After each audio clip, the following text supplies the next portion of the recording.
Hey guys, it's Virgin Vinyl with you again today.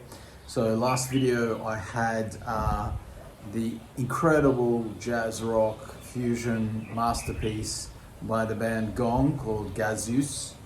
Gazeuse, I'm not sure exactly how it's been meant to pronounce it, but I believe that it's French, or I guess it's French for Expresso. And they followed that up, of course, with this one right here, Expresso 2. What's interesting is that I've seen versions of this where it just says Gong, but this actually says Pierre Moulin's Gong on the cover. Take it out of the plastic so you can see it a little bit better there. So I picked this one up at the same time that I got Gazeuse the other day.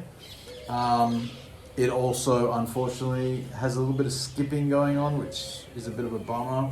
But most of the album is pretty playable. I think, I'm hoping that once I get all my equipment to attempt my proper deep clean of some of my records, that might solve some of the problem, because I think like quite a few of the old records I have, they sort of have these moldy spots on them in places. I don't know if we can see it here. That's the inner sleeve there. So once I wash it, I'll put it in a new clean inner sleeve, but I don't know if you can see that. I don't know, I don't think it's going to pick it up. Maybe you can see, yeah, you can sort of see there some of those spots and shit that's sort of stuck on the record. I think that's like, I think it's mold or something, but I'm not really sure. So I'm gonna try and wash that off. Like I've got these, I ordered these clamp things. If you look here, you can, I don't know if you can, you probably see inside there some sort of mold. I guess that's mold, dead mold, or whatever it is. I'm not sure, but anyway, this is an Arista pressing, as you can see there. It's the first Arista pressing that I have. I'm really excited about picking up another Arista pressing, which I have waiting for me in the States. I'll be coming to the States in July. And as I've said a bunch of times, I've ordered a shitload of albums.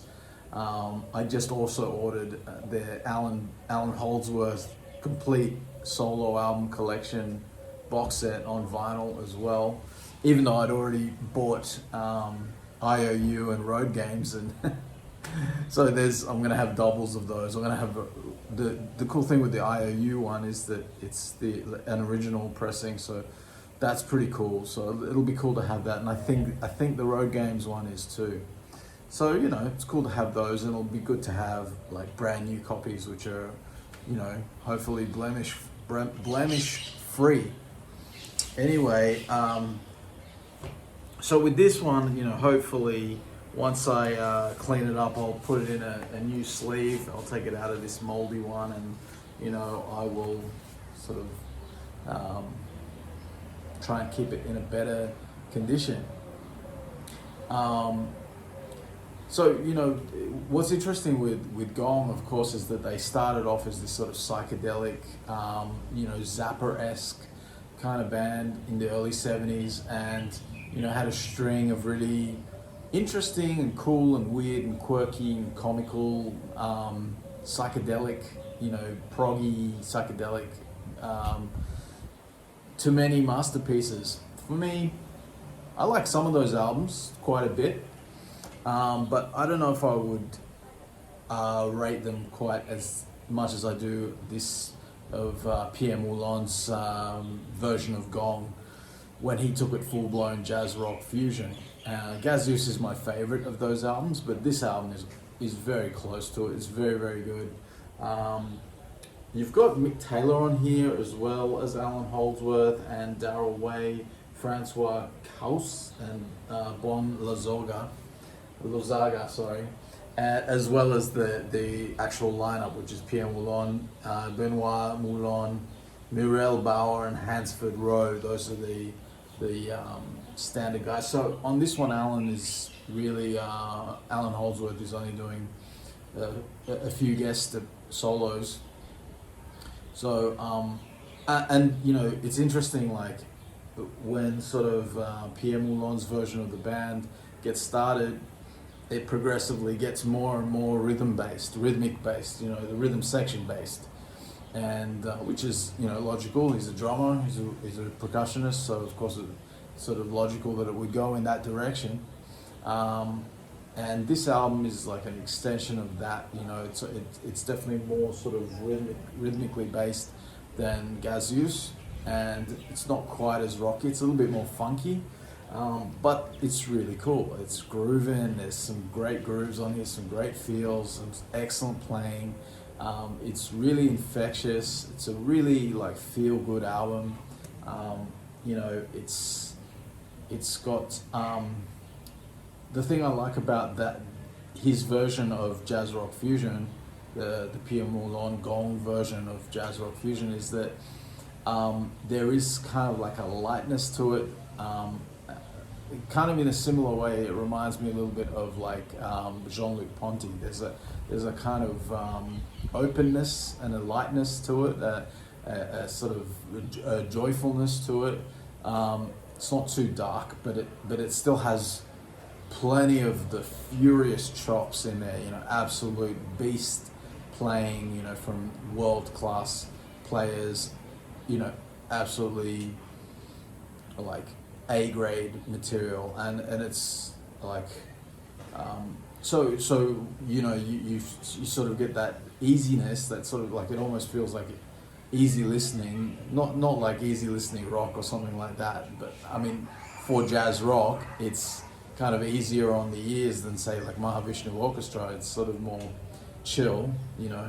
It won't scare the ladies off quite as much as you know, In a Mounting Flame might, but it still has, you know, for us who love the fire and brimstone of jazz rock fusion, it still has all the incredible virtuosity that we love. Allan, of course, you know, is he ever not sublime when he plays? You know, like really, even on the earliest stuff, the Inning Bottoms Wrench album, which is really, you know, primitive for him compared to what he would become. Like that album, the songs are pretty like, yeah, whatever. But when he starts playing, it's still awesome. It's still great. It's still ahead of his time. So it's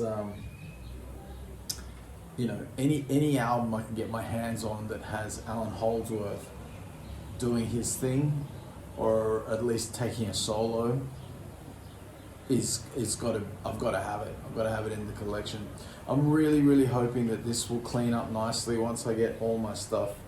I actually have everything except for I want to get like I found like with a little bit of research that there's like a really soft facial cleaning brush that I want to get my hands on to do the actual cleaning. I have also like there's this paint, like kind of like an artist's paint brush thing, which has got like these really fine hairs on it, which is sort of good for, you know, going around and getting into the grooves and getting the dirt out.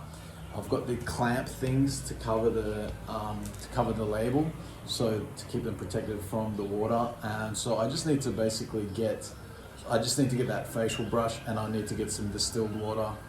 From what I can tell, I'm not sure, like I've seen people using just regular detergent, and then I've seen other people saying that alcohol, using the isopropyl alcohol. I'll see, maybe I'll get the alcohol as well and make the mix like that, or maybe I'll just use the detergent, because if you have the distilled water and you rinse it well and you rinse it with distilled water, I mean, I've seen plenty of videos from people who've been cleaning records like that for, you know, 40, 50 years, and, you know, they say it works fine. So I tend to go with experience, you know, people who have experience with these things. That seem to be quite, but I know that I've just walked directly into a really contentious issue of cleaning vinyls, and, you know, anybody who has experience was probably screaming at me, no, you can't do that, you have to do...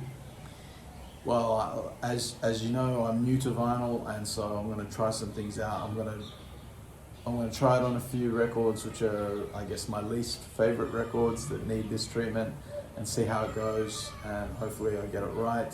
And then if it seems to do the trick, then I'll work on my, you know, favorite records that seem to have these problems. I really hope that will help with the skipping. I think it's skipping on the dirt, because I can't see any scratches on it. It doesn't look scratched at all.